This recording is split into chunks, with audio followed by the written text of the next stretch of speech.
Welcome to the Terrible Podcast with your hosts from SteelersDepot.com, where you can find all your latest and greatest Steelers news. It's Dave Bryan and Alex Kozora, always lit, talking Steelers.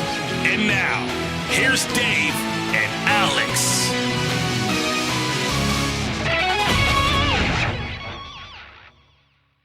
Welcome to the Terrible Podcast, Season 15, Episode 82. He's Dave Bryan. I'm Alex Kozora, SteelersDepot.com. Thanks for being back with us this Wednesday, Steelers Nation. Hope everyone really basically in the continental U.S. is staying warm and out of all the snowy weather. Dave, even back in your old stomping grounds down south, it's been hit with a ton of snow, historic ice storm, blizzard-like conditions in Florida, some unreal scenes, people ice skating on Canal Street in New Orleans, so wild sights. It's -2 right now in Pittsburgh. Vegas weather, even though it's not great, looking pretty good right now. Yeah, 30 degrees out here, but it's sunny and blue skies once the sun starts coming up, and it's only 7:15 in the morning out here, local time and all. Yeah, I definitely was tuned in and had the Twitter machine going yesterday, looking in and trying to find videos of back home in Pensacola. There, I guess the final count was somewhere between yesterday 7 and 8 inches. And growing up, spending most of my life there, we would get snow. It seemed like every 7 or 8 years, but nothing to the magnitude of 7, 8 inches of snow. And to see the snow out at Pensacola Beach, and that was pretty crazy. And you told me this morning, and I didn't even know it, that I spent 2 years in Savannah, Georgia, in the later 90s, and they even got some snow and some frost and all like that. So pretty significant winter down south. And as you stated, you got snow on the ground, some ultra cold temperatures there, having to drip the pipes and all. So stay warm, everybody. Yeah, for sure. All right, Dave, let's jump into some Steelers news. We do have a piece of immediate news that came across Wednesday morning. Miles Killebrew is heading back to his second straight Pro Bowl. He's been named a candidate or selected there, injury replacement. And so Killebrew back to the Pro Bowl, Dave. That will definitely help the team that he's on when it comes to that punt catch competition. How many did he end up catching last year? 5 or 6? 8? I think it was more than that. 7 or 8. I think it was a pretty crazy number. Yeah, well, I've got the video of that somewhere on my Twitter account there. I couldn't remember how many it was, but a guy that special teams captain. Obviously been around the Steelers for a couple of years now, and Pro Bowl last year. So good for him that he gets to go back and take part of that. I know he didn't block a punt this year, and that's what he's known for. He came close a couple of times, and I know teams are trying to do their darndest to make sure he doesn't block a punt to take over a game the way that he's apt to do, and that may have freed up others. Pittsburgh was pretty good at blocking punts this year. Jeremiah Moon had one and got close on a couple other occasions, blocked a couple of field goals as well. So kudos to Killebrew. Not sure last time Pittsburgh had a back-to-back special teamer make the Pro Bowl, but cool fact there, and he'll be down there for the Pro Bowl/Pro Bowl games. And we'll see if any, do we know if any Steelers are pulling out of that event? Is TJ Watt still going? I think he's still on the list despite battling some late season injuries. I would imagine with them starting to announce some of these replacements and all, we would find out something like that probably by the end of this week, I would think. And he does have that baby on the way here any given time, and I wouldn't be shocked if he does back out of this. Definitely because of that. Yeah, that's a really good point. And so this is kind of the time of year, and obviously they'll make some more replacements once we figure out who's going to the Super Bowl and go from there. All right, Dave. So that was the immediate news, some news that took place since we last spoke on Monday. Pittsburgh adding to their offseason roster, signing defensive back, cornerback Cameron McCutcheon to this offseason roster to a reserve futures contract, previously with the LA Rams.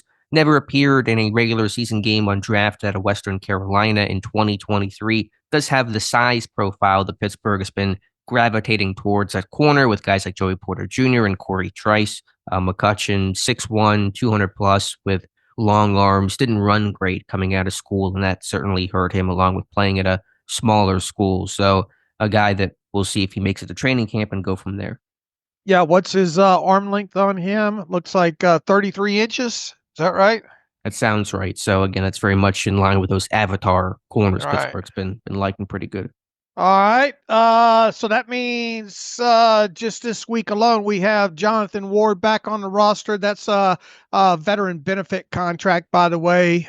So it comes with a salary cap charge of a player with 2 credited seasons. And then McCutcheon will be on 1 year non-guaranteed rookie salary of 800 and something thousand. Is a veteran benefit contract and a reserve future contract, are they technically different? They fall in different buckets, even if they're kind of functionally the same?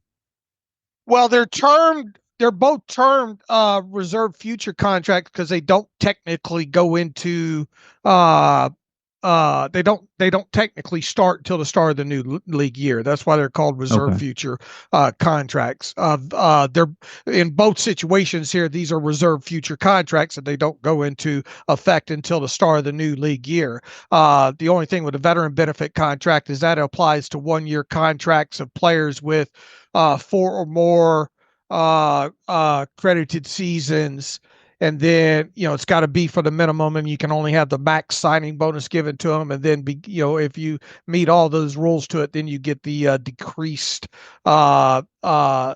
discounted salary cap charge of a second year player.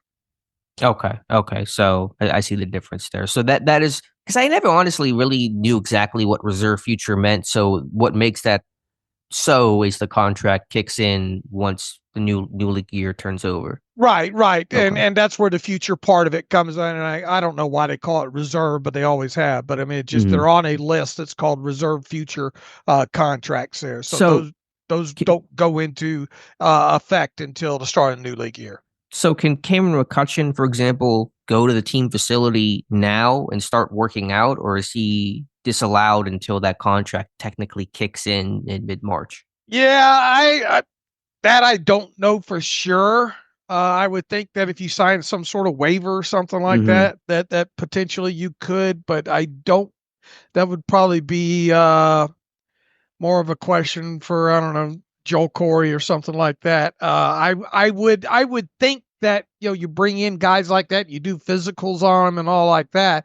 That if they sign some sort of waiver or whatnot, if they were injured on the property whatnot, I would like to think so, but I'm not sure. Yeah, it would make sense for them to be able to come in. You sign them, you start your strength and conditioning program. I know there's also rules, obviously, on how much interaction there can be with coaches this time of year. It's pretty minimal, but you'd still to at least be in the weight room to get into the facility for whatever. You would think that would be allowed, permissible to help these young guys start, getting up to speed with their new teams. Should note as well, Dave, and you had tweeted this out per the Monday transaction sheet. Several Steelers who finished the year on the practice squad officially became free agents, their contracts expiring.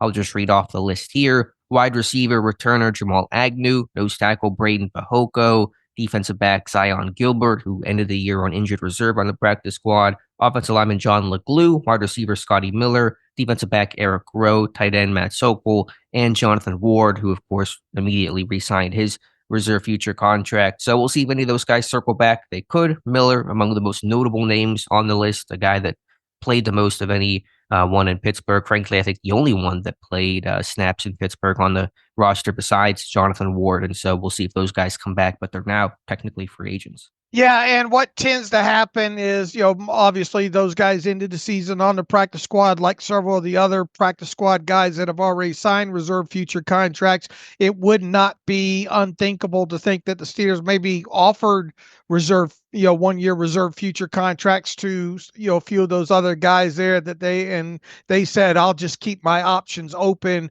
for right now. In other words, not lock themselves into any kind of contract. I think even last year, didn't we see 1 or 2 of those guys that had their contract expire that ultimately did re-sign back with the Steelers after ending the season? These lists over the years sort of cloud together, but and then obviously maybe a few of them the Steelers didn't offer to, but it would not be shocking to see some of these guys maybe potentially as we get closer to the start of the new league year, if they don't land with other teams, to maybe circle back on minimal deals. Yeah, I'm trying to see if there were any names like that last year. Nate Meters signed a reserve future contract in February, but I don't know if he was one of those guys that applied. But anyway, we'll just keep you updated on those names. But that's some of the minutia of what's happening right now in Pittsburgh. All right, Dave. One other kind of housekeeping note. We look at Arthur Smith, who interviewed for 2 head coaching positions in Chicago and with the New York Jets. We don't know about the Jets for sure, although I think we have a pretty good idea which way that thing's going to go. But we can say for sure he will not become the next head coach of the Chicago Bears. The Bears hiring officially Ben Johnson, the Lions OC, and top name of this coaching cycle to become their next head coach. And so we'll see if Smith goes to New York, but that seems to be a good chance of Aaron Glenn getting that job. And if that is the case, which we should know in the coming days, then that means Smith is poised to return as Steelers OC in 2025. All right. And I think there's a lot of wondering what's going to happen with Glenn there. I think several people have reported that that's close, but then that after he and maybe a general manager, I don't know, that it obviously it's not official yet, so we'll just keep an eye on that. But everything has been trending towards Arthur Smith not getting a head coach job this offseason. Yeah, the Jets were certainly more likely of the two with Chicago, given the organization, the Jets looked to hire him or interviewed him, I should say, in 2021. He was viewed as a runner-up to Robert Saleh. The Jets tried to bring Smith on as a consultant for the 2024 season. That didn't happen because Pittsburgh came in with a coordinator offer. So there were some connections there, and that seems unlikely to happen. But we'll see. Aaron Glenn, not officially the Jets head coach, and if he doesn't, for whatever reason, if he goes to the Saints, for example, then maybe Smith becomes part of the conversation again. So we'll keep an eye on it and hopefully have some answers by Friday's show. Agreed. All right, Dave, one other thing we didn't talk about on Monday's show, we probably should have, but I'm just kind of numb to this story at this point, and there really isn't a whole lot else to say. But there was a report on Saturday morning from Adam Schefter that said the Chicago Bears had checked in with the Pittsburgh Steelers about possibly acquiring Mike Tomlin in a trade, trying to see what his availability was. That was apparently, no surprise, a very short phone call that went nowhere. There was no official trade offer. Obviously, Pittsburgh turned down any suggestion, any notion of wanting to trade Mike Tomlin. But those rumors, those stories, they don't die, Dave, and they'll probably continue a little bit until officially all these head coaching jobs get filled. Obviously, the Bears filled theirs with Ben Johnson, but that was the report, and we should pass it along. All right, and not surprising, no trade clause. Mike Tomlin would have say in that. It feels like the Steelers obviously are set to go into 220 or will go into 2025 with Mike Tomlin as their head coach, and not remotely interested in entertaining trade offers, or at least taking it to Mike Tomlin to see how he would feel about being traded. Yeah, again, Mike Tomlin, for those who don't know, and I assume most people understand at this point, whether or not they like it is a different case, but Mike Tomlin is staying. He will be the Steelers head coach in 25, and a very good chance he'll be the Steelers head coach in 26 and probably beyond. So teams can inquire, teams can consider, the media can certainly have a field day speculating about it, but at the end of the day, what we said all along is Tomlin is staying. All this is, to me, this is just catnip for the media to talk about coach trades. Remember, that was the buzz about Kevin O'Connell. Could he be traded? Which I completely saw through as agent driven to put some pressure on Minnesota to give him an extension, which happened yesterday.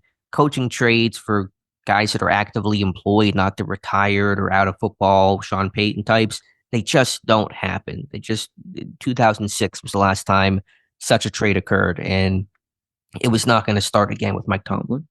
And look, right after the season ended, it was okay to be frustrated, obviously, mad, irate, however, stomp your feet, get Mike Tomlin out of there, whatever means necessary, voice your opinion, those kind of things there. But, at its core, I think most people were, should have accepted early on that Mike Tomlin was unlikely to go anywhere this offseason. I think I said, get it out of your system, get your emails into us, voice your opinion. Sure.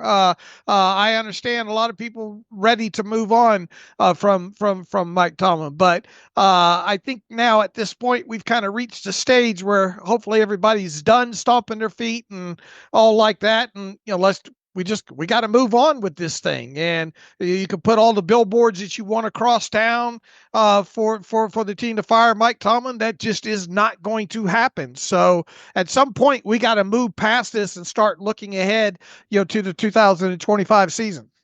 Well said, and I agree. And if you want to stomp your feet, please do so quietly in the corner, and that's fine. But for us, there really is nothing else to be said, and our message has been consistent and has been predictably the outcome of Tomlin staying in Pittsburgh. The Steelers not announcing to at least the media, to anyone, and any leaks, any coaching changes so far. Could those still happen? Possibly. Could it be addition by subtraction, or maybe subtraction by addition, where Pittsburgh will add some coaches to the coaching staff? That seems possible, but if those things happen, they'd more likely occur, I think, once all these head coaching jobs get filled and all the maybe big players end up, finding out if they're going to have a coordinator job. So if you want kind of a Mike Vrabel type of deal in Pittsburgh, hypothetically, I doubt that's going to happen until, again, the coaching cycle kind of runs its course and the dust settles there. Yeah, and there was obviously the report earlier in the week, wondering if Carl Dunbar is one of the coaches that has is having their contract expire after the 2024 season. So, look, Mike Tomlin said there was going to be some changes, right? So I can't imagine this coaching staff staying exactly the same. Yeah, I'm sure some change will occur because it's rare. That'd be interesting. When was the last time Pittsburgh's coaching staff stayed exactly the same consecutive seasons? I don't know. Certainly wasn't for 2024. There were a lot of changes. There had been quite a bit of coaching changes the last couple of years. I'll have to check on Dunbar. And again, these things are a lot of speculation and dot connecting, and even that report was pretty flimsy. If he had signed 2-year contracts, which is typical for positional coaches every year, I would have him under contract for 2025. But could that be an exception? Could he have signed a 3-year deal at some point or a 1-year deal at some point?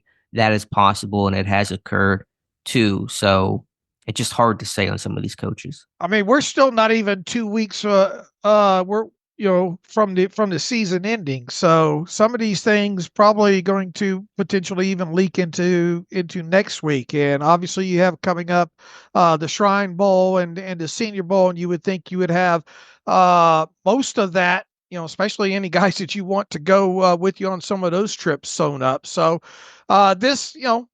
be patient. And let's see what happens the rest of this week on into next week. And then obviously by the time Art Rooney II, holds his annual end of the season media session, which I think is generally around the 28th or 29th of the month, all of it should be finalized by then. So we got probably at least another week of maybe waiting. Yeah, like I said, last year, we didn't find out about some of those coaching changes until pretty late in the process, into early February. I looked up last night, current offensive line coach Pat Meyer wasn't hired until February 15th of 2022. Okay. And so that was, a hiring. And so you thought maybe if there was going to be a firing or some sort of non-renewal, that would come out in advance. I don't know. I was looking at it, Dave, too, with offensive line coaches. Pittsburgh has had pretty consistent struggle in attracting some top names. Munchak was an exception, so I want to make that clear. But I was looking back on when they hired Jack Bicknell Jr., and that was around 2012, 2013, just because that is always cited for me as kind of one of the worst coaching hires Mike Tomlin's ever made. Bicknell lasted 1 year, and reporting indicated that by midway through that first season, he had basically no longer continued to run the offensive line room. I think that was maybe Sean Surratt that ended up kind of finishing out that year. I still remember somebody had asked, funny enough, we talked about on Monday, Kelvin Beachum, like, what do you like about Coach Bicknell? And he was like, he's a funny guy. And you kind of knew, okay, that's probably not going too well. The first thing you talk about your coach is he's pretty humorous. But anyway, I say that to say you had written an article when they had hired Bicknell. It's on the site still that a couple of O-line coaches had turned down the Steelers' offensive line coach job, and Bicknell was kind of a fallback option. And I think about when they hired Pat Meyer, they interviewed some different coaches, and one of them they interviewed was Hank Fraley, who was a Pittsburgh native, went to Robert Morris, was, I think, in Pittsburgh's training camp briefly for a time, and he ended up staying in Detroit. And now Fraley's regarded as one of the top offensive line coaches, gotten some coordinator looks, and maybe gets promoted with all this turnover in Detroit. And so all of that long-winded throwback is to say that Pittsburgh has not done a great job being able to get some of the top O-line coaches to come to Pittsburgh. Yeah, name off some of those names who have been offensive line coaches since, say, I don't know, Kugler. Well, was Munchak right after Kugler? I'd have to check the timeline. But post Munchak, it's been Sean Surratt, who was Munchak's right-hand man, who basically got the job as Munchak was saying that I'm no longer going to be in Pittsburgh. I mean, I think they were sitting in the same room together, and Tomlin said, Sean, here you go. And then it was him, and then it was Adrian Clem, which was a disaster of a hire, probably right up there with Bicknell and how bad it was. He bolted for Oregon before his first season even ended. Chris Morgan became the interim O-line coach to finish out the year. Thought maybe Morgan would stay, but they ended up hiring Meyer instead. Okay. And then who's the assistant right now to Pat Meyer? Isaac Williams. Right. He's the one that usually we get the footage from the combine every year, right?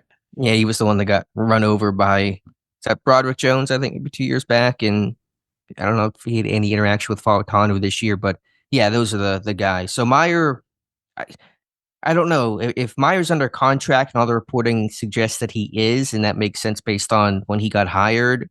If he was going to get fired, you would think that would have been announced by now.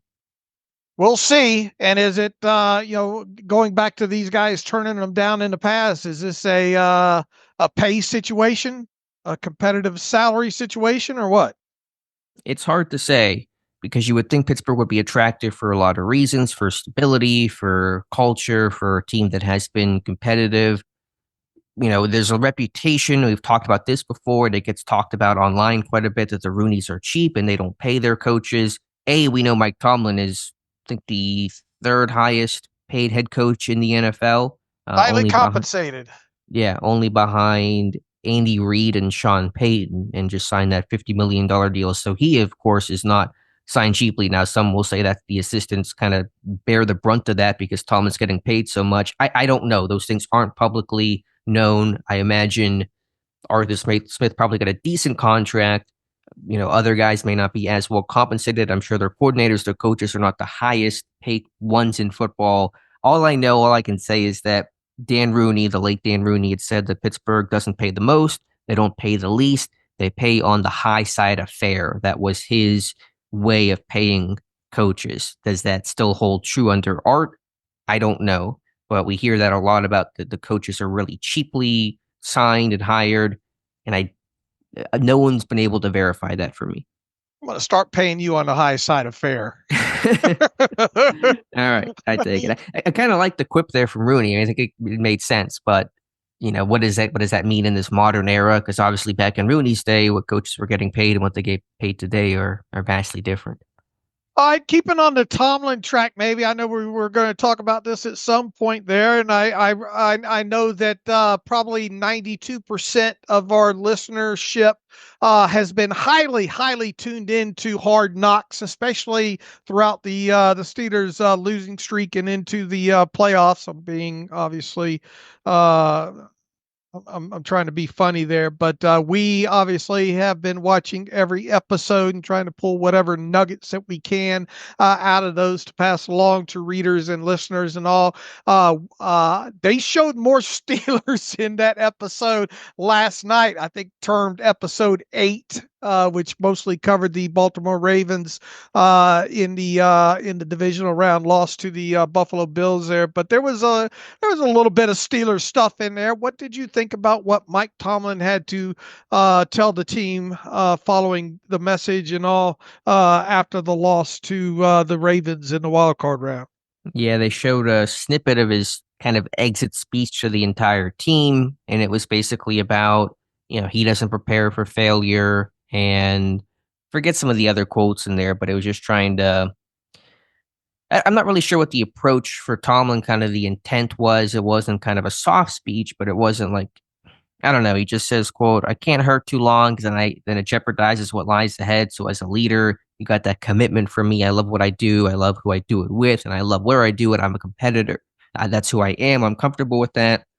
I love this game. I love this business at this level. It ain't always good, but it's me. I absolutely love it, even when it's miserable. Wasn't really sure the point. Now that's a snippet of a speech, but I really wasn't sure the takeaway there. Yeah, just that. I don't know, just more of a finality, and that life goes on. That it's okay to be disappointed, like he is. I think he just tried to get the point out, and probably out to the masses as well too. Being as how the team has to approve that he loves what he does. Even it certainly seemed handpicked for the episode, especially for the talk about Mike Tomlin and being traded or all the stuff that's gone along with that. It was handpicked for a reason, I think. Do you think the Steelers are trying to push for that, or do you think that was just what the Hard Knocks editing team came up with? I think they probably said we'd like to have something from this, and that's what they gave them. Yeah, I do wonder how that works. Obviously, the team has kind of final say on what gets shown and what doesn't get shown. I just wonder how much input there is. And at this stage of the season, you think they're kind of the Hard Knocks crew would kind of understand what the team would prefer and wouldn't prefer without really having had many conversations about it. But I don't know. But he even had the graphic up there. I don't have words, right?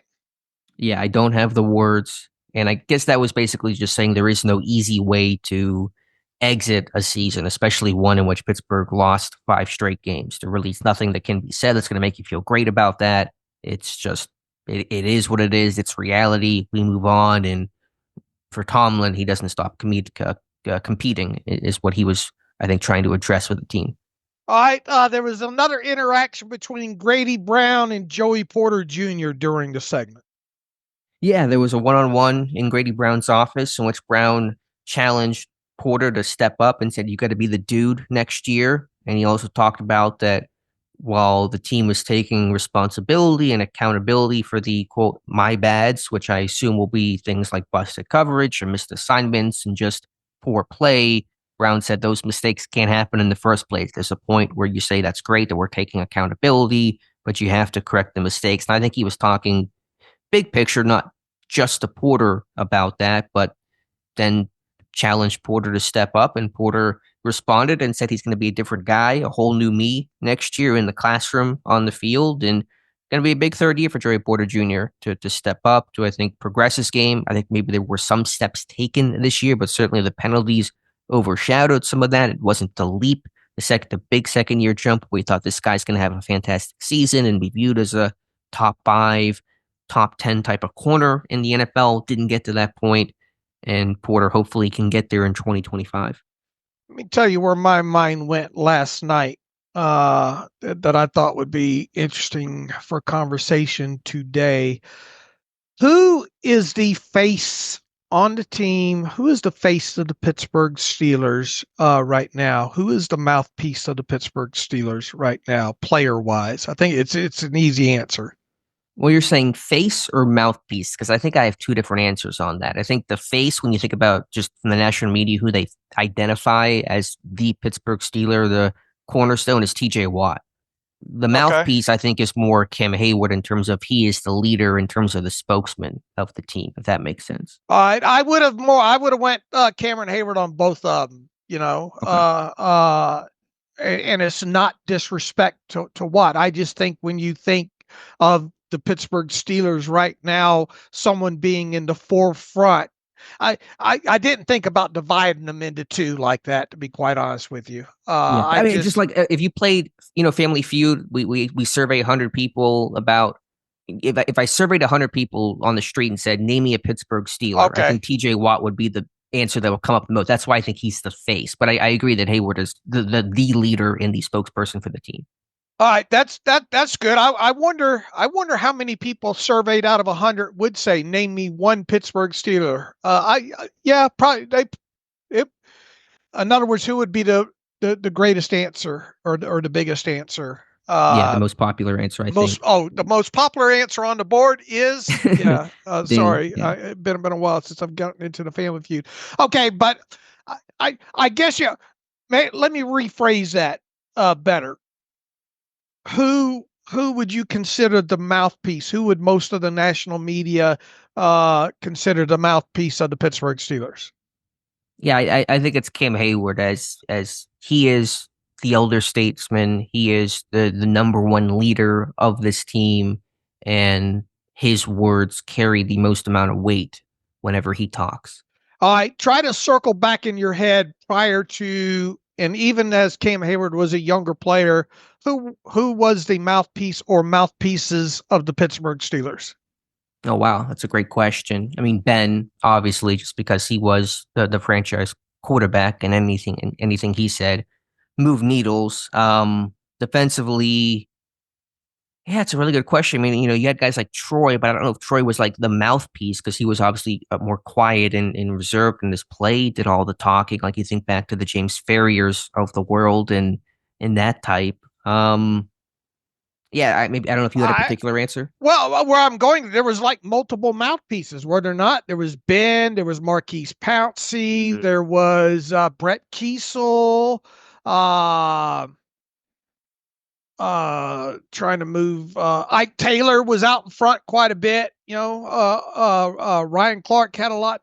Where I'm getting at there is there was a lot, and you could even kind of see the grooming of Cameron Hayward at an early stage, right? From all those interviews with Brett Kiesel talking about him as a young player and how he's conveying the Steelers' way and all like that. And I guess what I'm getting at is prior to right now, especially since Ben Roethlisberger, it's been Cam Hayward's been kind of the mouthpiece of this, and even just a few years ago, it was kind of Ben Roethlisberger and Cam Hayward, and then a little bit before that, you had kind of multiple mouthpieces of Marquise Pouncey, Brett Kiesel, Ben Roethlisberger, along those lines. Where I'm going with this is obviously Cam Hayward's up in age right now.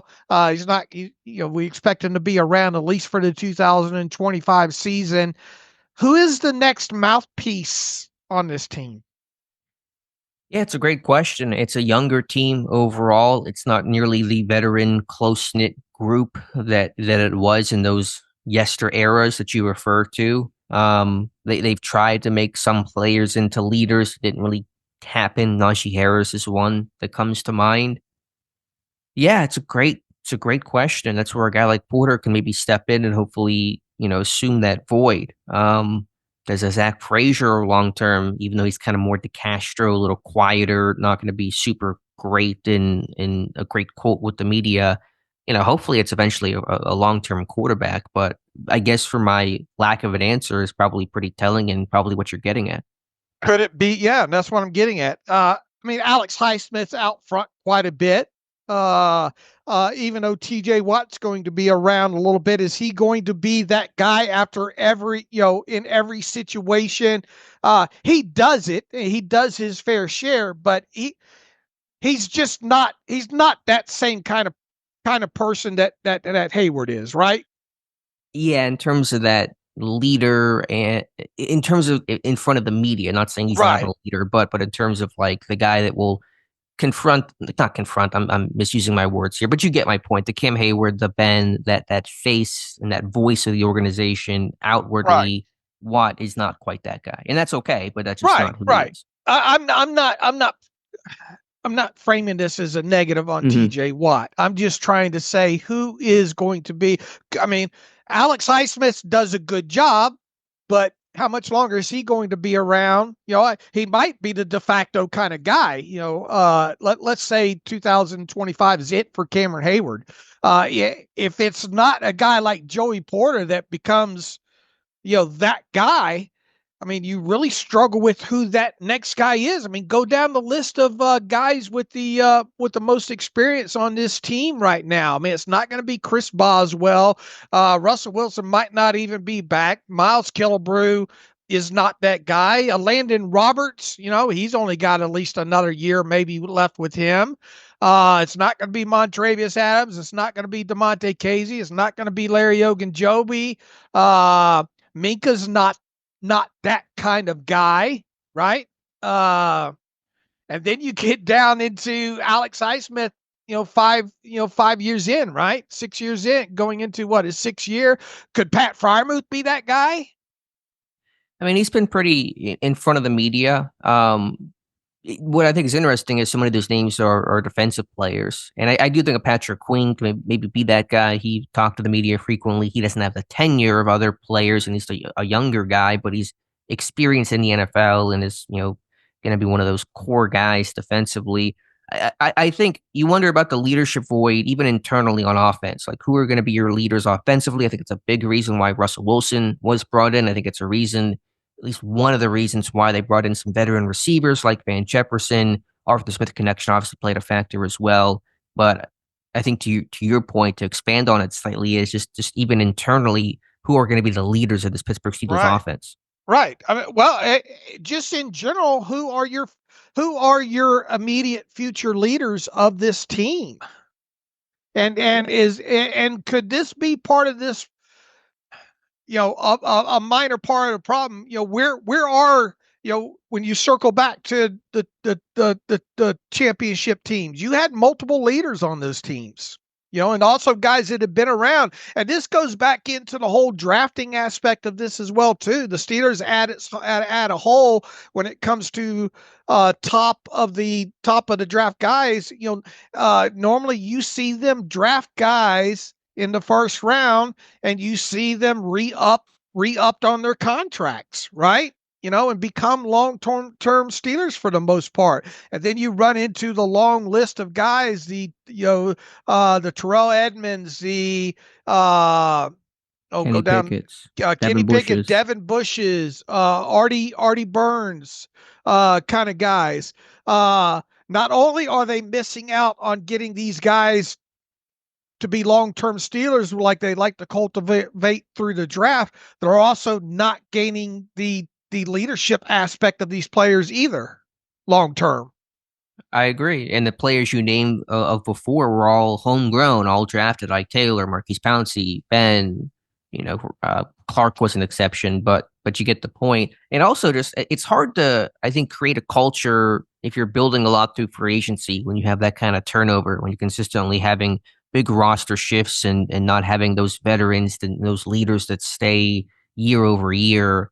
I think it's harder to establish and maintain a culture. Right, but you can win and acquire talent that way, but it's just not the way the Steelers have chosen to do business for a long time. Their mantra is always build through the drafts, supplement that through free agency, and go that way. And my overall take on this is just you do wonder about. And we've talked about culture and all like that. A lot of that seems to have been lost, and a lot of that I think is in jeopardy of being lost over the course of the next couple of years post Cam Hayward, because Cam Hayward's Cam Hayward's going to play in 2025. Is it guaranteed that Cam Hayward's going to play in 2026? I wouldn't say guaranteed, but that's my expectation right now, is that he'll play out his contract. Right. Okay. I mean, I think Pittsburgh had leadership this year, but I think you're right about the future. Who are the future leaders of this team is very murky. And look, I mean, you hope at some point, obviously, you get a franchise quarterback, but even in the first 2 years of whatever that kid's tenure is, he's not going to be the ultimate face. You would think a Cam Hayward have been Roethlisberger type until year 3, year 4, and on, maybe. I think that timeline's accelerated. I think as a rookie, agreed it's tough to be a leader, but I think by year two, look at CJ Stroud. I think you felt his impact, and typically those franchise quarterbacks are one component of what makes them so is leadership and accountability and kind of culture changing. And I think maybe by year two that can change. But I get your point overall. All right. I mean, you see the overall kind of message or topic that I'm trying to get on here, and Yeah, why. I do. And it goes back to Porter and can he step up and be a leader? Some young guys, again, Najee tried to be that guy. I think he showed some traits of that at Pittsburgh. He was a captain the 1 year and then hasn't been recently. Frymuth has talked about him trying to focus on leadership. Who are the leaders in the receiver room? That's unknown. O-line, maybe Frazier can hopefully kind of work towards being that guy over time. But yeah, I think it's going to be really important for some of these young guys to I don't want to say assume that role because it's hard to just put guys in there and say lead. You have to kind of be born that. Exactly. And you can try to thrust leadership on guys like Najee, which felt like was sort of the case with him. You can't just say, okay, you're the leader, go lead and be the next Cam Hayward. Guys have got to want to do that. And that was just one of my main takeaways. And I do hope Joey Porter Jr. Can be that guy, but actions obviously speak louder than words as well too. And he's still a young guy too, Sure. Even though he, obviously we all know who his dad is and knows the tradition and all like that. I mean, he's going into what his third season, right? Yes. I mean, and he's still, how old is he right now? How old is he's 20, he'll be 25, I think, in July. So and it took Cam Hayward a few years of mentoring before he became that guy, I'll be honest and listen, guys can surprise me, and don't know these guys personally. I don't get the feeling Porter Jr. is like going to be the next Cam Hayward in terms of that leadership. I think he's a quieter guy. I think he's confident. I think he can help maybe mentor that room. But in terms of being one of the faces of the team, one of the voices, I'm skeptical of that. Okay, well, that I think you see where I'm coming from and why this kind of hit home with me after seeing that. I do hope he steps up and is more vocal and is more of that up front after every. And generally, you don't see Ike Taylor. You never had to worry about not. Ike Taylor was kind of, and he never was kind of the ultimate face. Obviously of the franchise, but he had no problem too, speaking and playing his role within the leadership of the organization. And that's kind of rare to see a cornerback do that, I think overall, but he wasn't like one of the top leaders on the team. I think Porter could be an Ike. I think he could be that quiet guy that leads the room. But I guess where I'm going with this is it looking ahead, it feels like this team as a whole needs better internal leadership past Cameron Hayward. Sure, I agree. And frankly, that's another reason they have to find a franchise quarterback, because this may sound a little harsh.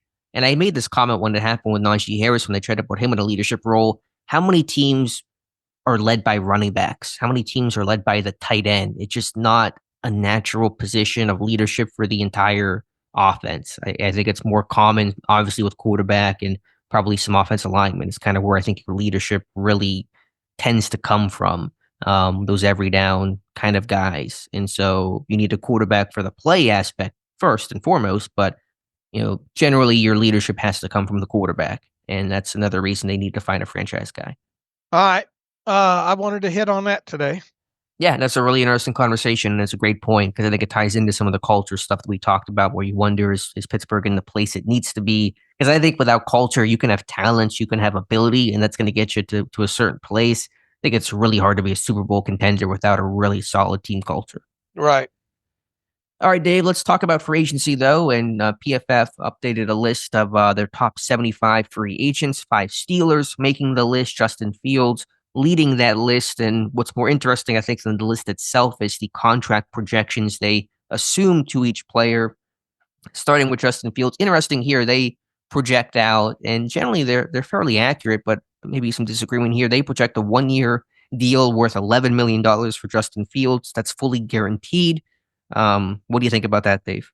All right, first and foremost, I would like to start at the top of their list, non-Steelers on top of it. And I think overall PFF does a fairly good job at this, but didn't their one PFF guy that was really good with the contracts end up getting signed on with the team? Who was that? Brad? It was Brad. He started his own agency, I believe. Right, Yeah. right. Spielberger was his name, I Right, believe. right. So I don't know how much I wouldn't imagine he's got, you know, I think a lot of what they're doing here is getting with Over the Cap, who does obviously a good job with these contract projections.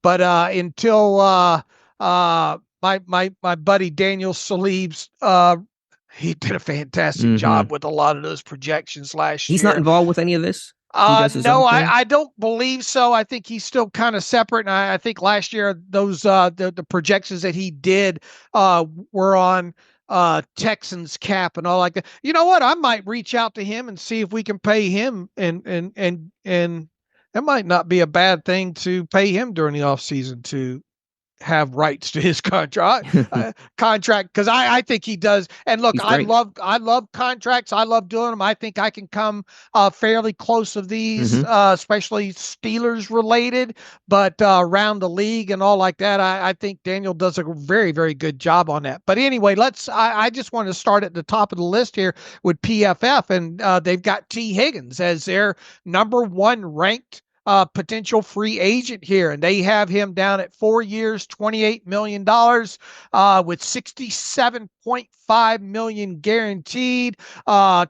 Total of the amount of deal, $112 million contract. This rolls back to, I realize a lot of Steeler fans, and look, we'll have to see if the Bengals put the franchise tag on him, yada, yada. But, and I understand a lot of Steeler fans saying the Steelers should definitely be in play for T. Higgins, but this boils back down to, are the Steelers going to want to go that high? Are they going to want to fully guarantee that kind of money? And let's face it, if it's $28 million average for this guy, it's not going to be top of the market. And when we've seen the Steelers do full guarantees for non-quarterbacks, at least for their own players, past year one, it's been top of the market players. So I just, looking at this, makes me even feel more that I would be and T. Higgins is going to have a lot of suitors out there as well, too. It makes me feel less confident that the Steelers are going to be able to land a guy like T. Higgins. I agree. I mean, we'll see what happens, but I've never been especially confident that they were going to pursue T. Higgins, much less actually be able to sign him. And just given the money, given the league-wide interest that be expected, and given that he may end up staying in Cincinnati, I think those odds are pretty slim. All right, the second wide receiver they have on the list is ranked number 4th overall, and that's Chris Godwin, and they have him at and he's not even 29. I think he's going to turn 29 this offseason here. They have him at 3 years, $20 million, which would be what's that average out to? 6 point something per.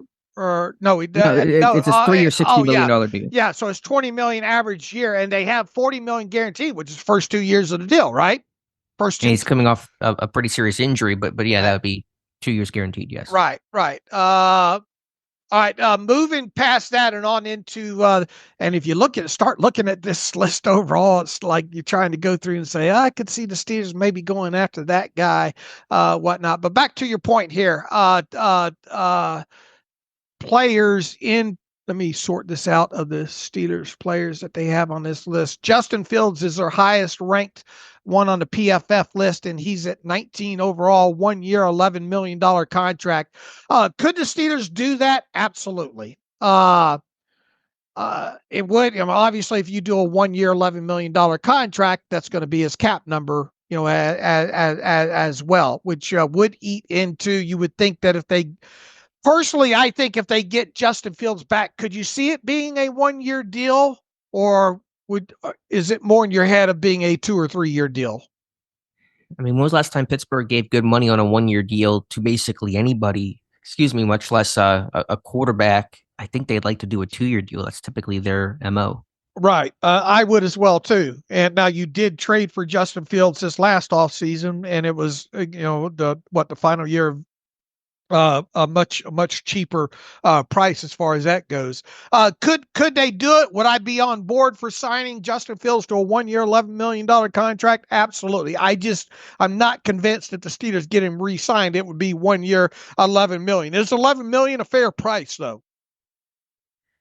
I'm going to wrestle and struggle with these, and I agree if that was the deal, I'm all for it. I'm good with that. It just feels low for the way quarterbacks get paid. Mitch Trubisky a couple of years ago, I just looked it up, got a 2-year deal worth $14.2 million. That was 7.4 per year for Fields to come in a little bit above that, given how much the cap has shot up, given that $50-60 million for quarterbacks on the top end is the norm. It just feels low to me. What would you put maybe the ceiling? 15 million? I thought it's higher. I thought it could be, and maybe I'm over my skis here. 20 million was 2 years, 40 million was something in my head. Maybe that's overshooting it. I just look like the cheapest starting quarterback last year, at least somebody that was solidly a starter, was not on a rookie contract, was Geno Smith at 25 million per year. Is Fields going to come in at less than half of that, like this 1 year, 11 million projection is suggesting? Well, if he comes in at anything, let's say under 15, would he want to lock himself in for multiple years? Because he's still a young kid. If he did, and here's the thing: the market will tell. There's going to be a team out there if Justin Fields makes it to at least the start of free agency. His phone's going to be ringing. I would assume so, especially given the depressed quarterback market in free agency and the draft. I mean, last year was super quiet when the Bears tried to trade him. It seemed like everyone basically viewed him as a backup, including Pittsburgh. I think that perception will have changed a little bit. But like Gardner Minshew signed a 2-year, $25 million deal with the Raiders last year. Is Fields going to get less than that on an average yearly basis? Yeah, that's a good point. I just really struggle to see that. So I just think this $11 million valuation is low. Maybe I'm wrong. Again, the NFL didn't love Fields last year. I just feel like he's worth more than $11 million per year. And look, and that's why at the top of this thing, I said, this is a starting point early in the offseason here until guys like Salib and all like that do their projections. So I caution everybody of the numbers that we throw out from PFF. I think they could be under market on a few of these. But other outlets have had similar numbers, I think, on Fields, whatever that's worth. I mean, I think they've been around kind of coalescing in that $10 million range. All right, no greater than 20 million though, right? Or would you think he could command? I mean, I guess it all depends. Are you a team that's wanting to build around this that think, and here's the thing: can you win games with Justin Fields as your starting quarterback? The answer to that is yes, because he's won games as a starter in the NFL. The thing is can you build around him? Can you be competitive? Can you make the playoffs? Can you win playoff games? Sure. Yeah, it kind of depends on are you signing him as your slam dunk starting quarterback? Are you signing him with an eye towards what else is going to be out there? It's probably a bit more the latter than the former. I mean, I think Fields, I just think he helped himself in Pittsburgh this year. I think anytime these guys come from kind of what is known as stable and good organizations, their value gets inherently boosted. That was the case with Trubisky. All we heard about was Trubisky. He was great in Buffalo, Dave. He was great behind Josh Allen, and he didn't play barely at all, but the coaches loved him. 33 snaps, didn't he? I think you still remember the number, yeah. It's funny the things that stick with you. And he got paid, a fairly decent deal. I think similar things could happen with Fields, and of course Fields did more. This team was 4-2. They were leading the division. Fields was improving, cutting down on mistakes. I think it's going to create more of a buzz this time around. All right. And look, I mean, the Steelers aren't going to pay somebody $15, $16, $17 million to $18 million to be a backup. They might pay him 11 to be a backup, but yeah, even then, that's based on what the Steelers have done in the past. That's quite a number to be a backup in Pittsburgh. Yeah, I don't think it'd be a backup, but it'd be just kind of one of those. We're going to sign you. You're going to start week 1, and then we're going to kind of see where it goes. We're going to still evaluate other options as we probably start you to begin 2025. That's the type of contract, the deal worth $15 million or whatever, I think would indicate. All right. The next player they have on their list is James Daniels. at 28 overall. They've got him down at 1 year, $5.5 million. If James Daniels would agree to return to the Steelers on a 1 year, $5.5 million contract, I'd have him signed right now. I mean, the Achilles is obviously the big factor. Had he been healthy, we're talking about a guy that's going to probably make between 17 and 20 million per year. And so a lot of this depends on his health and recovery, which we won't know, and PFF doesn't know where he's at right now. That's going to really dictate. But I think a 1 year deal, prove it, get healthy. He's still young. He's still 27 according to PFF. Play for a year, show you're healthy, cash in next year. But I think that's his approach. But circling back to the start of the year and all, what James Daniels had said prior to injury and all, didn't sound like it sounded like the Steelers were wanting to go in a different direction. I think in part because of his price tag. I think they recognize this guy's going to be wanting to cash in for a ton of money. The guard market really exploded in recent years. So you wonder, in some sense, did the injury increase his chances of returning? I think it did, but I don't know how. I don't think that chance is still terribly high. I think he's still going to play elsewhere next year. If there is a dark horse that's not on our list to be potentially re-signed as a unrestricted guy, he would probably be it, right? I suppose. I think he's just kind of been forgotten about, been written off if he's not returning. You see McCormick, and I still think they're going to roll with McCormick next year, but it'll be interesting to kind of see. He may be a guy that waits. I don't know if he's going to sign in March 14th or whatever that date is. It's probably going to be some time as teams want to continue to monitor his rehab recovery before they go ink him to a contract. What week was he injured in? Week 4. Week 4 against the Colts. All right, and usually that's a good year injury, isn't it? Yeah, I mean, the timeline has accelerated some for Achilles. We saw Aaron Rodgers almost try to make a return late last year, but it's generally considered probably a worse injury than ACLs these days in a year typically. And then really it's not until that second year you start feeling like yourself again. I think even Rodgers spoke to that and talked about that he's heard that guys that have torn Achilles, that year 2 is kind of like ACLs where you really don't feel like yourself until you're 2 years out from the injury. All right, number 44 on PFF's list is Russell Wilson at 2 years, $35 million average, totaling out $70 million, $40 million guaranteed. On the surface, and we talked about even prior to the 5-game slide to end the season with Wilson, we wondered if that number would be somewhere between 30 and 40 million, right around in there.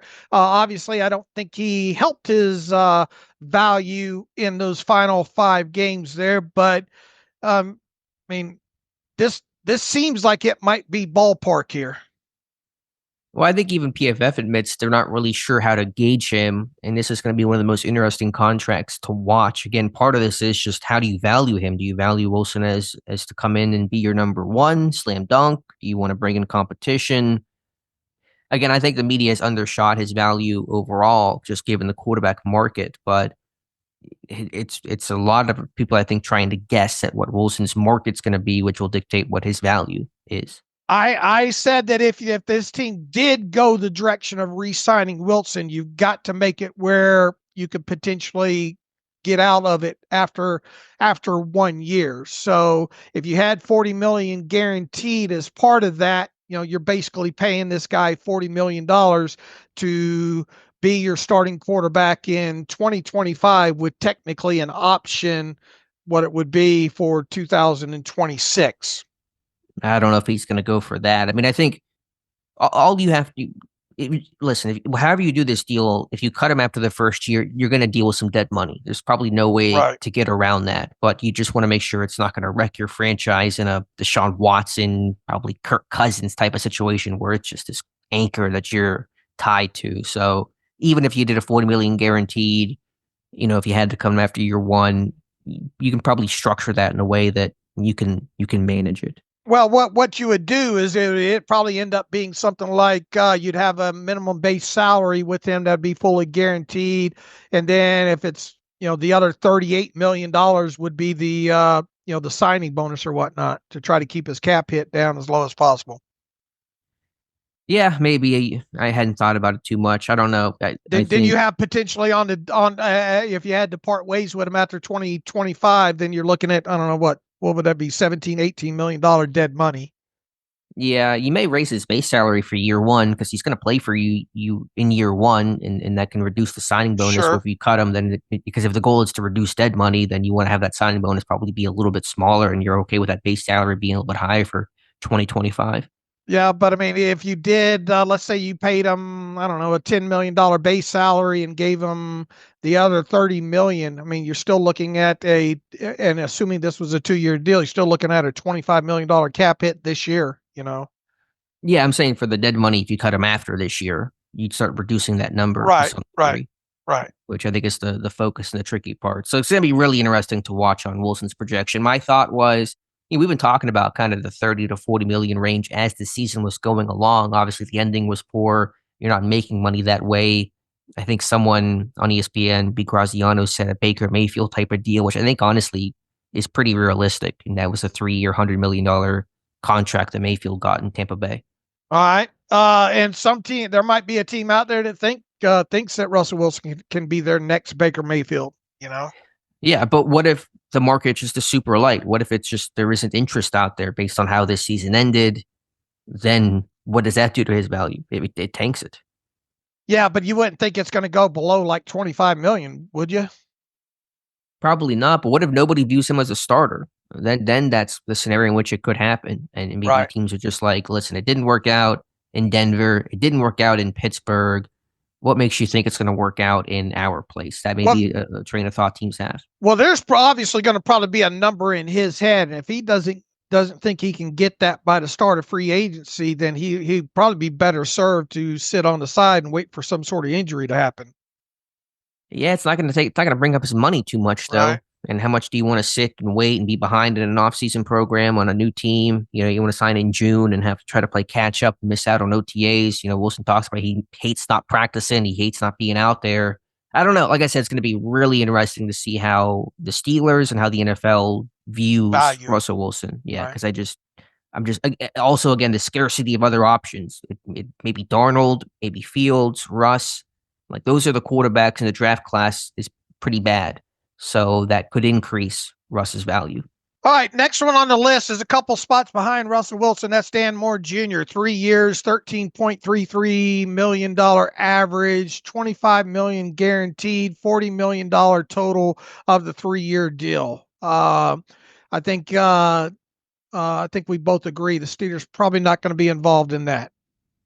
I know there's people skidding off the roads right now hearing those numbers, and it's not related to the ice in Pittsburgh today to hear 3 years, $40 million for Dan Moore Jr. But welcome to the O-line tax. Welcome to paying left tackles that are still pretty young. So Pittsburgh's not going to pay that. I wouldn't expect, but I think he'll get paid pretty handsomely on the market. If you sort this out by tackles only when it comes to this free agent ranking list, Ronnie Stanley is the top tackle. They have him at 2 years, 10 million, or 2 years, $20 million average.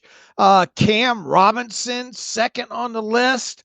I've never been a huge Cam Robinson fan, but 3 years, $18.75 million average. Next on the list is Tyron Smith, who's 34 already, 1 year, $8 million average. Alaric Jackson is next with the Rams at 4 years, $14.5 million average. And then Dan Moore, 3 years, $13.3 million is the next one on the list. And he's followed up by Morgan Moses. And then Morgan Moses is going to be 34 this offseason. And then Jedrick Wills with the Browns, 1 year, $3 million average. And that's their tackle list. Yeah, like I said, the value of the position, the scarcity of offensive linemen who are experienced, who are pretty young. I know Moore is nobody's franchise left tackle, but again, those guys get paid. We've been talking about that for a little bit now. All right, the final Steeler on and this is a top 100, was it not? Top 75, I believe. Top 75. Okay, the final Steeler on their list is Najee Harris. 3 years, $11.5 million average for him, $22.5 million guaranteed, which is, almost first two years of that thing, and a total value of the contract at $34.5 million. Prior to the season, I had Najee just shy of that number, had the Steelers wanted to probably fairly approach him about an extension. Obviously, that didn't happen. Some of these teams are going to look around the NFL. What happened this past offseason with guys like I think a couple of these guys have helped the veteran running back market quite a bit, especially all these guys in new places this past year. The Josh Jacobs, obviously the Derrick Henrys, the Saquon Barkleys, and all. I could see Najee fetching that from or close to that from some team. Yeah, that seems to be in the ballpark, maybe a bit below 3 years, 10 million per year, 30 million total is kind of what was in my head. Like I said, I think he's going to go to a team to be the true workhorse back of a offense that either like the Chargers wants to be physical or the Raiders to kind of be, they're one of the pieces to kind of build around, but he's not going to be the Derrick Henry. He's not going to have the Barkley or even the Josh Jacobs type of impact. He's going to be just the hammer, just the workhorse. Teams will value his durability, his availability, his consistency, and that should get him paid decently. What did Stevenson get last year for the Patriots? It was 10 point something, wasn't it? You think Harris beats that? Probably the contract he's looking to at least beat. Oh yeah, I think he won. I think absolutely he would expect to top what. And look, Ramondre Stevenson might be back on the market before. That's true with this new regime. Fair point. Right. So yeah, I think the projection sounds reasonable. And Pittsburgh, right. I do not expect will pay that. I expect they will be looking to replace Najee Harris. I assume you had that list in front of you there. Unclick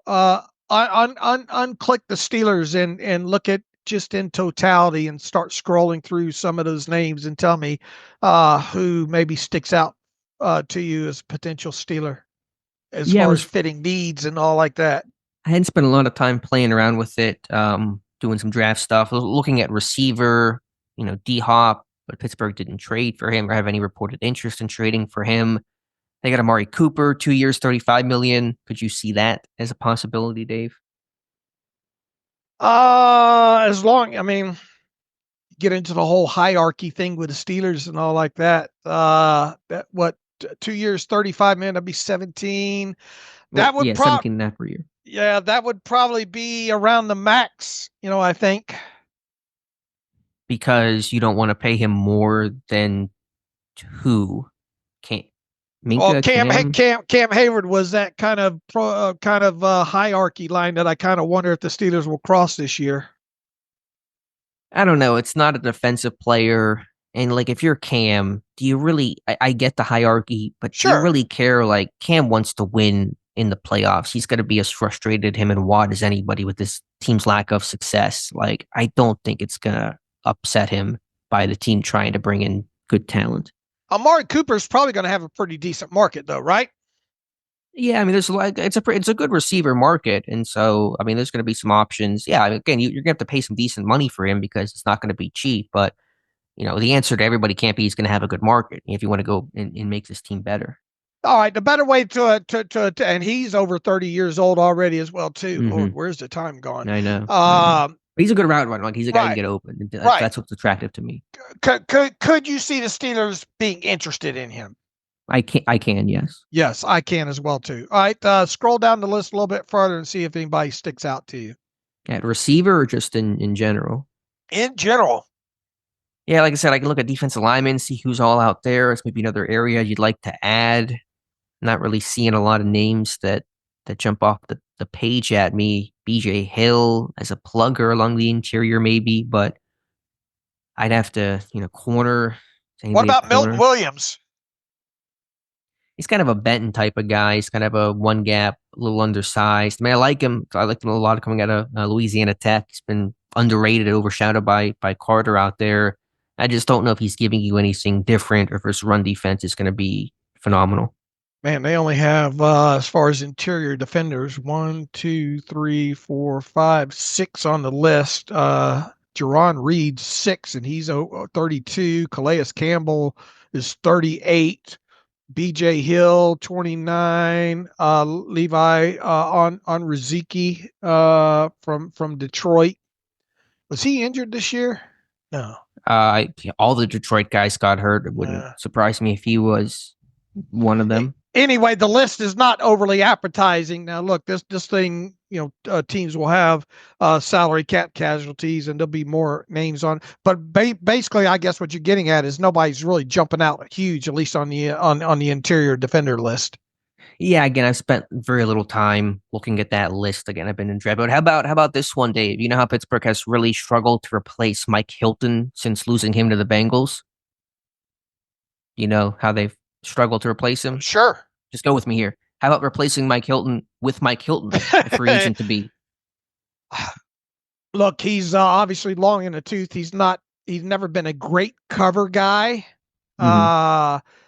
But he is a physical player. He still has snaps, I think, left in him.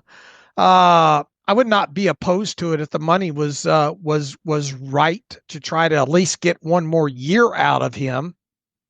PFF projecting 3 years, 11 million per year, 33 million total, which is a fair amount. But if you want a good blitzing run defense slot corner for a team that played more sub package than they have in the last decade, yeah, I'd be careful with the price, with the guarantee, and I would be looking at it as a 1 year help here. But the pushback we'll get on here is, why are they always recycling guys?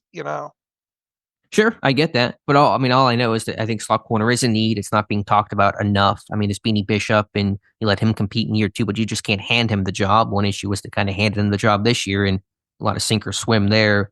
Hilton, I don't know, just spitballing. I'm not advocating and saying like, yes, they have to go get this guy. We're just doing our exercise, but right, that was a name that jumped out to me. All right. Asante Samuel Jr. probably going to be someone highly sought after, right? Yeah, it looks like they're projecting 3 years, 43.5 million total. Young guy, pedigree. I don't think Pittsburgh would go that direction at outside corner. I think they do like Corey Trice. Maybe they look to re-sign Dante Jackson. You could draft maybe lower level free agents. I think Samuel a little too rich. Okay. All right. Anyway, right. I wanted to, that list was kind of fresh on my mind to get to and kind of cover today. Dave, any also just kind of semi-related, Nick Corte from Over the Cap releasing his final compensatory pick projections for 2025. He's projecting Pittsburgh to receive nothing, which is not a big shock considering they were some spenders in free agency, didn't really lose anybody, but just to put a bow on that, do not expect Pittsburgh to get a comp pick in 25 unless they were to lose maybe a Sheldon White as a GM somewhere, which should get you those 2 third-round picks for this year and next year's draft. Right, and we've kind of known this since free agency ended last year, last summer, right? That probably not going to get any compensatory picks. Yeah, not a big shock there. All right, Dave. Who on this year's list might produce some relatively decent value? At least when it comes to 2026 compensatory value. There's not very many. Obviously, we'll see what happens with Russell Wilson. That could land you some value if you don't re-sign him. Is that over 30 exception where you can only get like a 5th round pick? Is there a quarterback carve out for that? Yeah, remember there's that rule where if you're over 30, your top comp pick can only be a 5th rounder, but I have in my head there was an exception for quarterbacks. I don't know if that's something I just made up, but something to watch there. So even if he signs this $35 million deal elsewhere, there may be a cap on what Pittsburgh could get in return. Najee Harris might bring you a little bit of value. Yeah, Dan Moore I think will provide value, I think, for what he's expected to get paid. James Daniels, we'll have to see what happens there.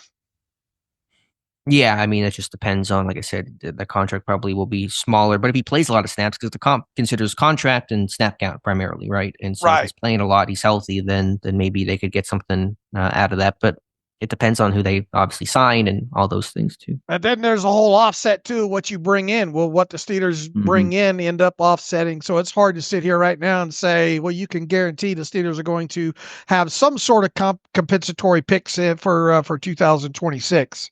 Right, really hard to project that out right now. All right, Dave. I've been suppressing a cough half the show. I'm still lingering cough. I apologize. But anything else? Any draft related? I always kick myself. I always think I should tweet something out when I think of it because somebody might beat me to the punch. And this is gonna sound like me bandwagoning, I'm reading a report on Jaylen Milroe, the quarterback from Alabama, is going to be at the Senior Bowl next week, and I just had this gut feeling that Pittsburgh was going to like Jaylen Milroe, and there was a report today from Andrew Filipponi from the Fan, bright and early Wednesday morning, and how trustworthy is it that people can decide on their own. That said the team really likes Jaylen Milroe, and so it's going to feel like I'm just copying that, but I have genuinely had this feeling that Pittsburgh would like Milroe. That's a reason why I'm writing the report on him, one of the first guys I'm writing about. And so I'm just expressing that, I guess, to be a bandwagon about it. All right. I've obviously seen him play some games. I have not studied him yet. How deep have you gone into the film with him, and what has stuck out about him so far? I know that Draft Scout at least has him as a projected second round player this early in the process. I think they have him as the third ranked at the quarterback position. I think they have him ranked in their top 350 at 57th overall. He is six. They have him listed as 6'1" and 5'8". Yeah, listed 6'2" on Bama's website, so to come in a little under that would be would make sense. Yeah, I've done my film study on him. The report is basically done. I just have to write up a couple more things. It should be out tomorrow morning. I just think he's going to be. They view him as like a Jalen Hurts, where they passed on Jalen Hurts, and they're going to like the man. He's really high character.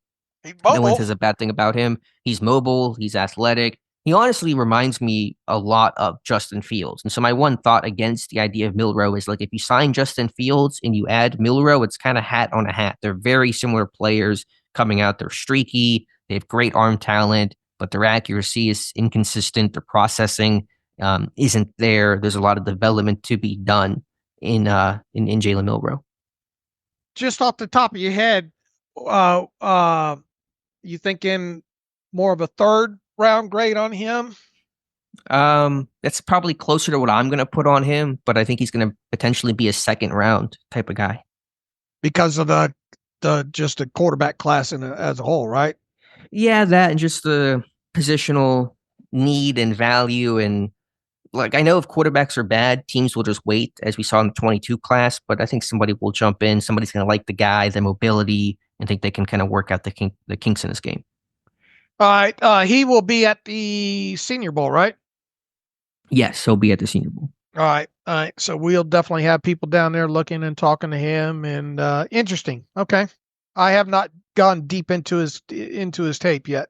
Have you done any additional draft stuff? I know we talked about Walter Nolan in the last show. Anybody else to bring up? If not, that's fine. I just wanted. I've been working on end of the year stuff for taxes and get people their stuff and all like that. But I did want to hit make sure I hit on Nolan, and we talked about him the other day. So I'll have more to say here in the coming, probably by Monday show on another draft prospect or two. And our report on Walter Nolan went up, and it was spoke highly of him as you did. So it all kind of aligned there. All right, Dave, anything else? Feel free. If not, we can get to some reader emails and close out today's show. All right. Hasm writes in, how likely is it that we bring back both quarterbacks? Number one. Number two, assuming we bring Russ back as a starter, I think they should look for a Mike Wallace type of burner to accommodate moon balls. I also think they could use a tough Hines Ward style receiver to work the tough third and short areas. Well, first and foremost, you're hoping that Roman Wilson can step up and kind of contribute to this, regardless of what happens with George Pickens this offseason, free agency. This team needs to really consider investing in the wide receiver room, in free agency, the draft, or both, what have you. And that regardless of what happens with George Pickens. Could they use somebody, third, fourth rounder, whatever that can stretch the field? Yeah, I don't think that would be bad as far as that goes there. How likely is it that they bring both quarterbacks back? We talked about this on a live stream a couple of shows ago there. Is it plausible from a cash and a cap perspective to do that? Yes. Is it probable? Probably not. Yeah, I would call Russ and Fields returning unlikely to occur. I'd be surprised. I think it's one or the other, and the indications seem to be Fields more likely than Russ, but we will wait and see. At receiver, I get that. I think Frymuth is kind of the Heinz Ward right now, where he does the dirty work underneath, and so you've seen them try to bring those guys in Van Jefferson, in Allen Robinson, not gotten great returns there. Could you add some more downfield threat? You could.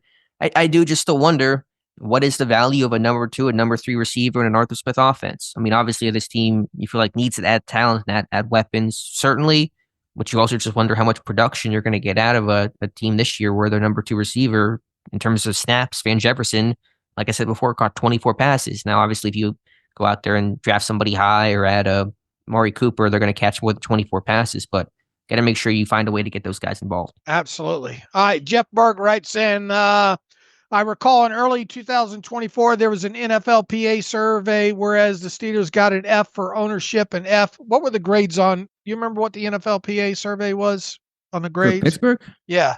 It was terrible. Rooney was the Right. 31st ranked owner. It was miserable grades basically across the board.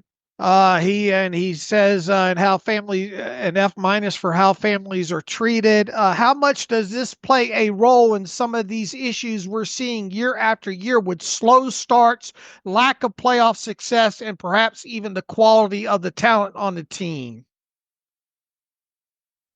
I don't know. I mean, there's no way to quantify that. I don't think lack of child daycare is why Pittsburgh is bad on first drives, but I'm being a little tongue in cheek there. But are you missing out on some top free agent talent because of that? I don't know. I mean, I still feel like overall Pittsburgh is a place that players want to come to, mainly because of Mike Tomlin. That still seems to be the prevailing wisdom that everyone talks about, how they want to play for Tomlin, and he's a great coach, and there's still a lot of respect. So, I don't know. I mean, I think you think about maybe injuries. Could they add more? Um, they don't have there was a hot tub or a sauna. There was something they were missing, that some piece of equipment that most teams have. Could that maybe reduce injuries? Maybe, I don't know, but to answer the question, it's hard to do so. I don't think that is the reason, though, why this team has had this struggle. Right. The way the question is phrased, I don't view it as playing a high part in that. Yeah, but you can debate. Do you miss out on a free agent because the facility isn't as nice as other places? That stuff, it does matter. I think the guarantee, you pay a guy enough, he'll take a bath probably in a steel kettle or whatnot. Yeah, that's true. That's true. So fair point by you. All right. Alexander Campbell writes in, we all know the Steelers' biggest issue lately is the lack of franchise quarterback. They have been in quarterback purgatory for a few years, not having a high enough draft pick to draft a high pedigree rookie, while also not spending the capital necessary to sign or trade for an upper echelon starter. Luckily, I feel that we have the perfect solution to this issue staring us in the face. Justin Fields, he writes. Justin has a pedigree of being an first round pick, has a great physical tools, and took some steps forward this past season, showing that he can be better at protecting the ball and avoiding major mistakes. He also is still young. I believe the Steelers need to re-sign Fields to this team on a reasonable low-end starter contract and take the training wheels off of him. There are two possible outcomes, he says. First, he shows that he has grown in his time with the Steelers, and he emerges as a dual threat star who can make splash plays while also protecting the ball more than he has in the past. We would have our franchise quarterback, he writes. Second, and much more likely, without training wheels, Justin flames out spectacularly and tanks the season with turnovers and bad plays. The Steelers get the bottom half finish that they need without trading away the young talent on this team, except for George Pickens, and they go into next offseason with draft position that makes drafting a franchise quarterback a real possibility. He says, I realize the world is not quite so binary, but I believe that signing Justin Fields and putting him behind the wheel gives us the best chance of finding our quarterback of the future, whether it be him or a rookie. Look, it's hard when you look at the potential quarterbacks, quote unquote, on the market or that could be traded for. When you look at obviously a guy like Justin Fields, you look at a guy like Russell Wilson, you look at the draft class and all like that. like it or not, Justin Fields might be the guy that you try to at least see what you can do on a full season with and see where that takes you. Now,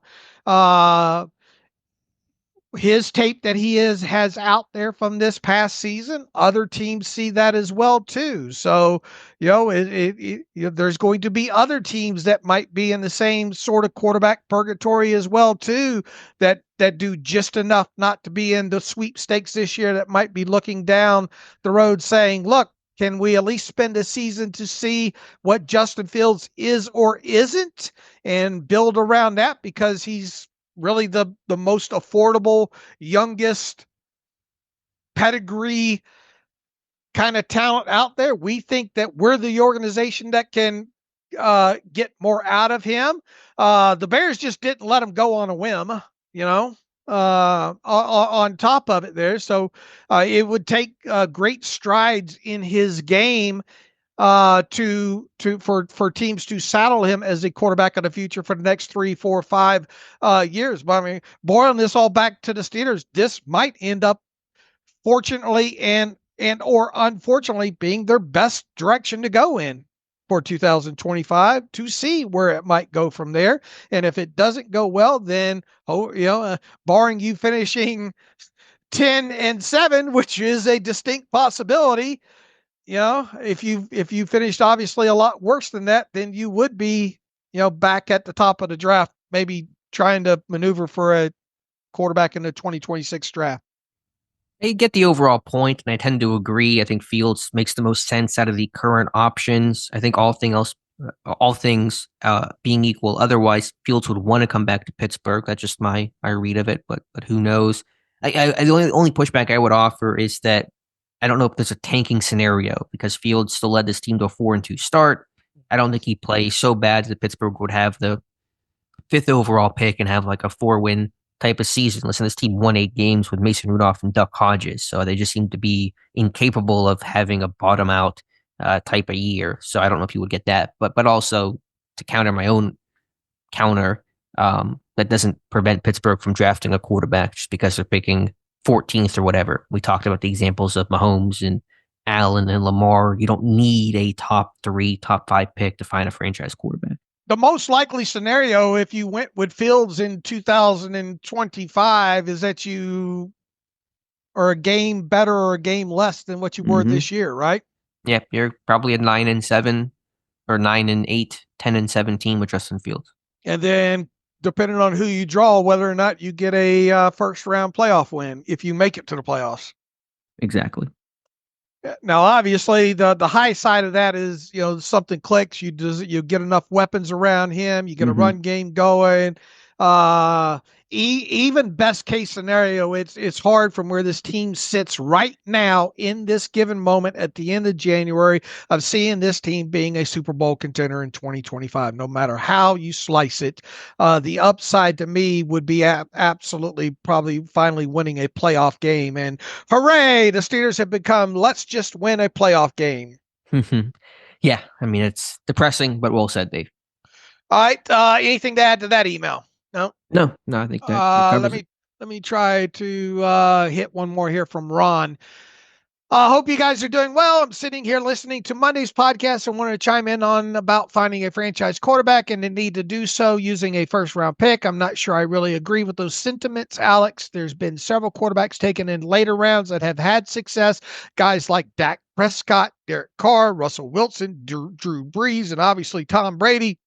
If you're able to find the right guy that can fit your system, one that can fit your system, two, have a strong coaching developmental program for your quarterback room. Now, this year's draft may lack talent as past years, but smart teams can think outside of the box, look for other ways to improve their roster. If you're not satisfied with this year's draft class and you don't like any other free agents, or you prefer to find younger player that can turn into a franchise quarterback, why not trade for someone like Sam Howell, who showed promise and some negatives in his first year in Washington? Or perhaps if you want to see what I don't think he phrased this at the end of here, but look, do you get the overall sentiment of what he's trying to say here? I do, and I mentioned some of those names. Yes, there are those mid-round gems that are out there, but the hit rate is just the hit rate for quarterbacks in general, even first round, is a coin flip. Beyond that, it tanks even lower. And so, yes, you can pick out those names, but trying to find that guy through the sea of the quarterbacks that never do anything, it's just even more difficult to do. And yes, you could find a Derek Carr maybe, but like, what did Carr get the Raiders? How far did he really get the team, to a similar place to where Pittsburgh is at now? I just look at the teams that have done the actual goal of winning the Super Bowl, and they're almost all first round guys, and they're almost all homegrown type of guys. And so that to me is just the commonality, the general trend of how this team and any team digs out of a hole. How did the Commanders dig out of their hole? Well, they drafted a quarterback in the first round. How did the Texans dig out of their hole? Well, they drafted a quarterback in the first round. The Bills, same story. So that's just what I go to as the most likely and probable and the most common path teams take to turn their franchise around. I'm not trading for a Sam Howell. Yeah, I don't see the point in that. That just seems like I don't know. I hate the idea of like just let's throw a dart on a mid round quarterback. It's like it's not a good way to find your franchise quarterback. Of like, hey, let's just take a chance. Like that's not a good sturdy philosophy. You got to be convicted and say like, this is our first round guy. Yes, there's no guarantee it's going to work, but like this is the guy that we think can turn around the franchise. That is how you find a quarterback. Yes, you occasionally kind of stumble into it, but I just think this idea of like, yeah, let's just draft a bunch and throw it at the wall, just not conducive to success. Ron, write me back. Is what you're saying here basically the Steelers should look at the quarterback class and then in maybe second, third, or fourth round, just take a guy to see if they can develop him the best of the lot of that what they deem, and then kind of go from there. I can't imagine he's thinking about trading up. Maybe he is in the first round to get one of these top two or whatnot, but Alex, mentioned Jaylen Milroe. Is that more along your speed? What is it the core? Maybe what's your suggestion, Ron? Just throw mud at the wall with one of these quarterbacks in this class that the Steelers like, and then see how that goes. Maybe. Yeah, I don't want to downplay and say that Ron is just saying like just throw anything at the wall. I think there's a general just kind of viewpoint. I'm just talking kind of big picture from how some people talk about drafting quarterbacks. I think if I'm understanding correctly, Ron is saying like you find a mid-round quarterback, build around him with great talent, do some other inventive, creative stuff to boost your offense, and that is another path to win. And yeah, maybe it is, but I think to me it's just a much harder and messier and less likely and less proven path than the first round quarterback. Franchise quarterbacks just don't grow on trees, especially ones that can win Super Bowls. Period. In the story. I mean, it's one of the, as far as the sports landscape, the major sports world goes, it's got to be the most important position, right? Yeah, it's the most important position in sports by far. And unfortunately, I'm older, fortunately, I am older. I've got to go, but there was a long gap between Super Bowls between Terry Bradshaw and Ben Roethlisberger. And a lot of people that listen to these shows are mostly younger, and I don't want to say spoiled, but they grew up with Ben Roethlisberger, And again, how did Pittsburgh turn their franchise around? In 1970, drafting a quarterback in the first round. In 2004, drafting a quarterback in the first round. So that is just the most common way, and that's why I talk about needing to do that at some point. Not saying this year, because it just may not be in the cards this year, but that is going to be how Pittsburgh eventually gets out of purgatory.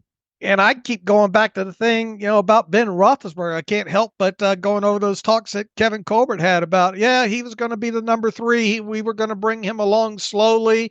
What if that had happened? What if Tommy Maddox had played well enough? Obviously got a first round guy. He was going to be your guy at some point, but we would have never got treated to that rookie season of Ben Roethlisberger. Then they were kind of conservative around, Ben, the thing about Ben is Ben became Ben real quick in that game against Cleveland in his rookie season, taking that hit, kind of extended a play. You said, okay, we're cooking with gas here kind of thing. But it rolls back to the draft at the quarterback position is not a science. It's just not. Better rookie season, Jaden Daniels or Ben Roethlisberger? Oh, wow. I mean, Ben made a lot of unbelievable plays his rookie season. I mean, and they didn't lose. Yeah, and they didn't lose. Until, of course. I mean, it's so hard to compare and contrast because the type of football and all too. Ben's, you go back to this day and you can get lost in YouTube watching those 2004 games because of the things that he did, So give me an answer. Yeah, Ben. Yeah. Ben, you'll say Ben. I'll say Daniels. I think what Daniels has done this season is super impressive. Yeah, they've both been historic, obviously. Daniels tying the number of wins that Ben had for a rookie for most of all time. But I think there just was a bit more on Daniels' plate. Ben certainly made plays, but he had a better structure, better team around him. And Daniels is kind of, I think, shouldering that more than Ben had to his first year. All right. I mean, this team, without a doubt, is caught in quarterback purgatory right now. Yes, they are. All right. I think we got to most of them here. We have run about an hour and 35 minutes, whatnot, as usual. We will be back on Friday talking about the conference championship games, probably talk a few more draft picks. We'll have guys down at the Shrine Bowl on Thursday talking about some of those guys and all as well too. So who knows, maybe some coaching staff developments there, whatnot. So Friday we'll be back, and in the meantime, you can follow me on Twitter/X let us know about the old who's the next leader of this team. I think that was a pretty good conversation off the cuff that Alex and I had today. So at Steelers Depot on Twitter/X, Alex is at Alex_Kozora. Follow the show at Terrible Podcast. Email the show theterriblepodcast@gmail.com. If you like what we do and want to donate to the cause, SteelersDepot.com, hit the donate button. Also, if you like an ad-free version of the site, SteelersDepot.com, hit the ad-free button, follow the directions that way. So until Friday, as always, thanks for listening to the Terrible Podcast with Dave and Alex.